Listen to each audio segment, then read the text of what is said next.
وفا کرنا اور ایرے غیرے کا کام نہیں، یہ بیماری صرف کچھ خاص لوگوں کے خون میں ہوتا ہے۔ جب کچھ بدلتے چہروں اور رویوں کی حقیقتیں آشکار ہو جاتی ہیں تو روحیں بھی توڑ پھوڑ کا شکار ہو جاتی ہیں۔ رب کی بارگاہ میں سجدگی رونے سے پہلے ان لوگوں سے معافی مانگیں جو آپ کی وجہ سے تکلیفوں اور اذیتوں کا شکار ہیں۔ ادھوری باتیں دل کو بوجھل کر دیتی ہیں، اس لیے اپنی باتیں کسی کو سنا دیا کریں اور کسی کی سن لیا کریں۔ انسانی محبت کا وہ مجسمہ جو ہم اپنے ذہنوں میں تراشتے ہیں اور جس کی کھوج میں اپنی ساری عمر لگا دیتے ہیں، وہ محبت زندگی کے ویرانے میں ایک وہم اور دھوکے سے زیادہ کچھ بھی نہیں ہوتا۔ زندگی میں اگر سہنا نہیں سیکھیں گے تو درد ملتا رہے گا اور درد ہوتا رہے گا۔ کبھی کبھی سنگ دل ہونا پڑتا ہے، دل پر پتھر نہ رکھو تو لوگ بہت بے دردی سے پاؤں رکھ دیتے ہیں۔ نہ انہیں خدا کا خوف رہتا ہے اور نہ انسانیت ختم ہونے کا ڈر۔ سادگی اس لاوارث قبر کی طرح ہوتی ہے جس پر کچھ زندہ لوگ ترس کھا کر فاتحہ تو پڑھ لیتے ہیں، مگر کسی کو یہ توفیق نہیں ہوتی کہ رسماً اس قبر پر پھول کی ایک پتی ہی رکھ دیں۔ کامیابی حاصل کرنے کا یقینی نسخہ یہ ہے کہ ناکام ہونے کے بعد ایک دفعہ پھر سے کوشش کریں۔ اپنوں سے منافقت اور بے رخی کرنے والوں کو میں نے ہمیشہ غیروں کے سامنے ذلیل ہوتے دیکھا ہے۔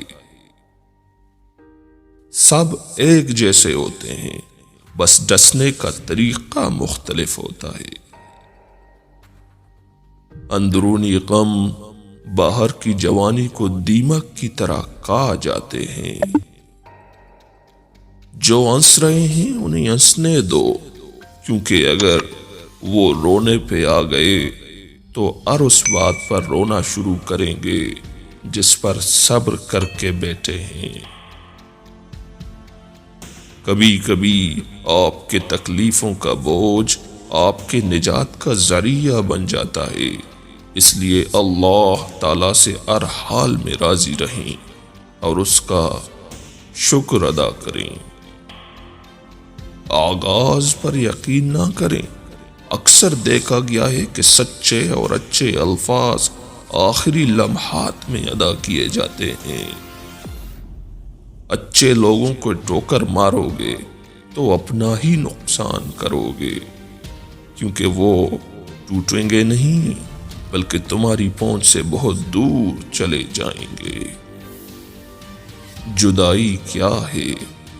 آپ کو وہ بتا سکتا ہے جسے کوئی آدھے راستے بیچ چوراہے پر چھوڑ کر جا چکا ہے۔ کبھی کسی پر بوجھ نہ بنے۔ درخت ایک بے ضرر چیز ہے، اس کے باوجود بے فیض بن جانے کے بعد اسے چولہے میں پھینک دیا جاتا ہے۔ آپ تو پھر بھی ایک جیتے جاگتے انسان ہیں جو غلطیوں کا انبار ہے۔ جن کی نظریں منزل پر ہوتی ہیں انہیں نہ تو عارضی لذتیں روک سکتی ہیں اور نہ ہی راستے میں آئل ٹوکریں۔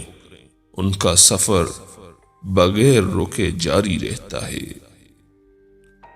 دوسروں کو بے سکون کرنے والے لوگ سکون میں رہنے کی جتنی بھی اداکاری کر لیں وہ سکون میں نہیں رہ سکتے۔ ہم سب کی زندگی میں کچھ دن ایسے ہوتے ہیں جب ہم بہار دیکھتے ہیں اور اس کے بعد جب ہمارا واسطہ خزاں سے پڑتا ہے تو اس کا بھی ایک مقصد ہوتا ہے تاکہ ہم زندگی میں اپنے نقطۂ نظر کو بڑھاوا اور وسعت دے سکیں۔ ہم لوگ غلطی سے بعض اوقات ان لوگوں کو اپنی زندگی کے قیمتی لمحات دے دیتے ہیں جن کی نظر میں ہماری کوئی اہمیت نہیں ہوتی اور جن کے لیے ہمارا ہونا نہ ہونا کوئی معنی نہیں رکھتا۔ سارے کھیل روحوں کے ہیں، مٹی کے جسم میں کشش تب ہی جاگتی ہے جب روح کا ٹکراؤ ایک دل کو لگ جانے والی روح سے ہو جاتا ہے، ورنہ یہاں تو حسین و جمیل لوگ بھی دل کو نہیں باتے۔ درد ہونے، آنسو بہانے اور سہارا دینے کا تعلق جنس سے نہیں، انسان کے جذبوں سے ہے۔ جس طرح ایک کمزور عورت کو مرد سہارا دیتا ہے، ٹھیک اسی طرح ٹوٹتے ہوئے مرد کو ایک عورت بھی سمیٹ سکتی ہے۔ ایسے لوگوں پر کبھی بھروسہ مت کیجیے جو آپ کو تب میسر ہوں جب انہیں کوئی اور میسر نہ ہو۔ آپ کے سب سے بڑے خیر خواہ وہ لوگ ہیں جو آپ کی غیر موجودگی میں اپنے رب سے دعاؤں میں آپ کے لیے خیر مانگتے ہیں۔ دلوں میں اللہ بستا ہے، اسے زنگ آلود مت ہونے دینا، ورنہ جب ایک دفعہ مہر لگ جائے تو انسان کچھ بھی سوچنے سمجھنے کی صلاحیت کھو دیتا ہے اور گمراہی کی طرف چل پڑتا ہے۔ گمراہی کا راستہ یقیناً بہت برا راستہ ہے۔ وفادار ہونے کے لیے مرد یا عورت ہونے کی ضرورت نہیں ہوتی، وفا تو فطرت اور تربیت میں ہوتی ہے۔ بعض رشتوں کی ایک عمر ہوتی ہے، آخر کب تک کوئی تعلق کو تر و تازہ رکھے؟ آخر اتنا گھبراتے کیوں ہو تم؟ دولت کم ہونے کا خوف، شہرت و رتبہ جانے کا ڈر، ہر وقت آگے بڑھنے اور جیت جانے کی چاہ، اور اس کا نتیجہ تکا دینے والی زندگی۔ اگر اس سے آدھی محنت بھی اپنے رب کو پا لینے میں کرتے تو بدلے میں سکون ہی سکون ہوتا۔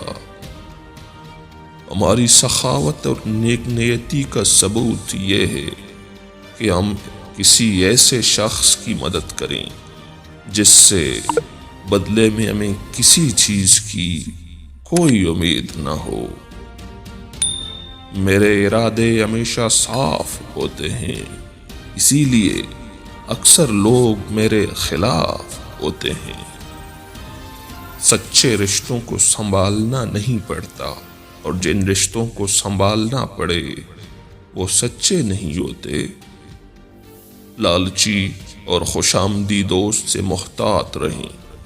لالچی دوست ہمیشہ امداد کا طلبگار رہے گا اور خوشامدی آپ کو دھوکے میں رکھے گا۔